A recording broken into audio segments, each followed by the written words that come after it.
Most women in our society have problems with their menstrual cycle and are not able to determine these problems until it becomes so complicated. Understanding your menstrual cycle is like understanding the basics of your reproductive health.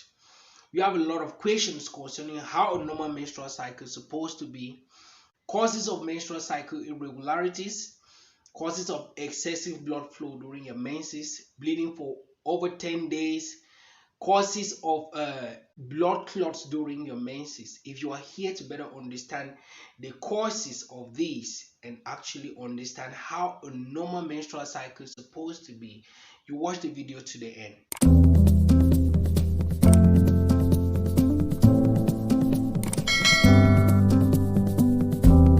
Hi, my name is Akisah Austin. I'm a senior intern in general medicine, and in order to easily identify the problems associated with the menstrual cycle, it is important to first of all understand how a normal menstrual cycle is supposed to be. We will talk in terms of the duration of the normal menstrual cycle. We'll talk about the abundance or the quantity of blood that is expected to flow each day during your menses.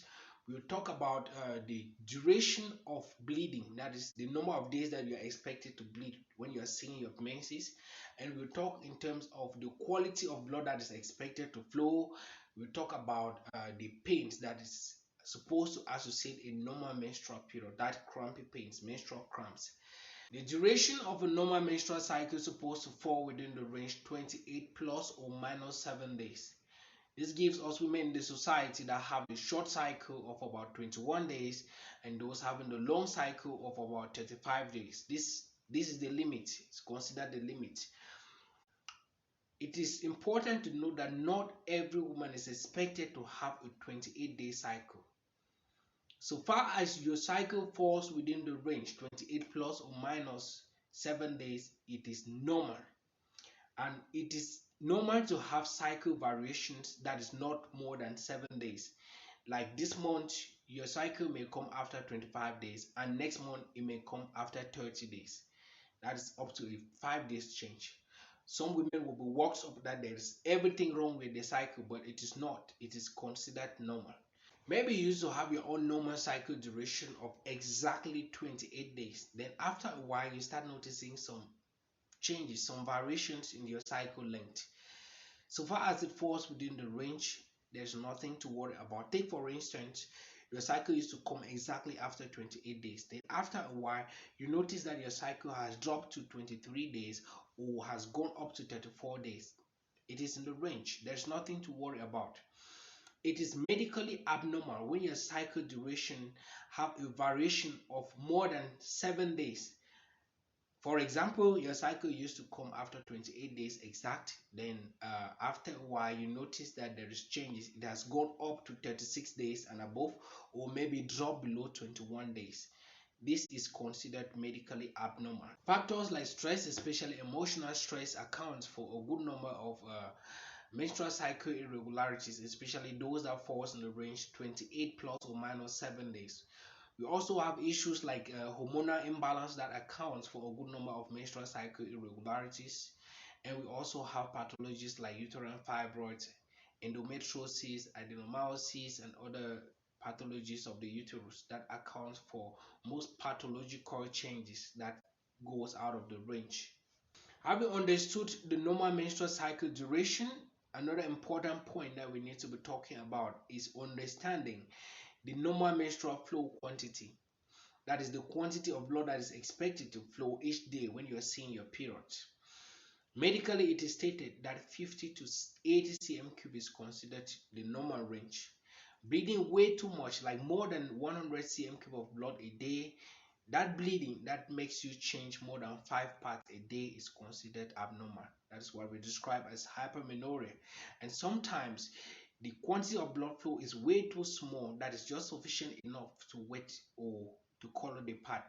That is hypomenorrhea, and these are considered abnormal. Most often, the hypermenorrhea, the heavy bleeding, could be associated with some uterine pathologies like uterine fibroids, uterine myomas, adenomyosis, and many more other pathologies. Another important thing that we need to be talking about is the duration of bleeding in the normal cycle. How many days are you expected to bleed before it goes when you are seeing your menses? and normally you're supposed to bleed for a period of 3 to 7 days. Bleeding for more than 8 days is considered abnormal, and bleeding for less than 2 days or just 1 day is not also normal. Another thing that we need to be talking about too is the quality of blood that flows during your menses. Normally, we're supposed to have some red blood that's supposed to flow. It could be thick. Then that dark clotted blood is considered abnormal. Most often the case it's associated with obstructions at the level of the uterus or at the level of the fallopian tubes, and these are not normal. It's good to see a doctor. The last thing we need to be talking about the menstrual cycle is the menstrual pains or the pains associated with your menses. Normally, we need to understand that this pain is physiological, it is normal, and it is that crampy pains that you feel at your lower abdomen or your pelvic region when you are seeing your menses, often sometimes associated with some form of headache, nausea, and abdominal discomfort. We need to know that this is actually normal, and in our last video we actually explained how to deal with these pains at home. And more to that, we also have menstrual pains that is pathological, and often that kind of crampy or intense menstrual pains that is unsupportable, that does not permit you to do anything, stop you from work and all those things. That pains that it is really much unsupportable. Sometimes it could be associated with uterine pathologies like uterine fibroids and other things.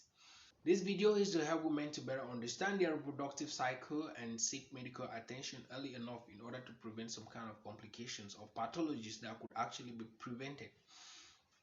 If you love the video, please don't forget to like and subscribe, and propose and ask questions too about what you don't understand and what you think we can talk about, so that in our next video we can actually be talking about something that you really want to understand more. Thank you very much.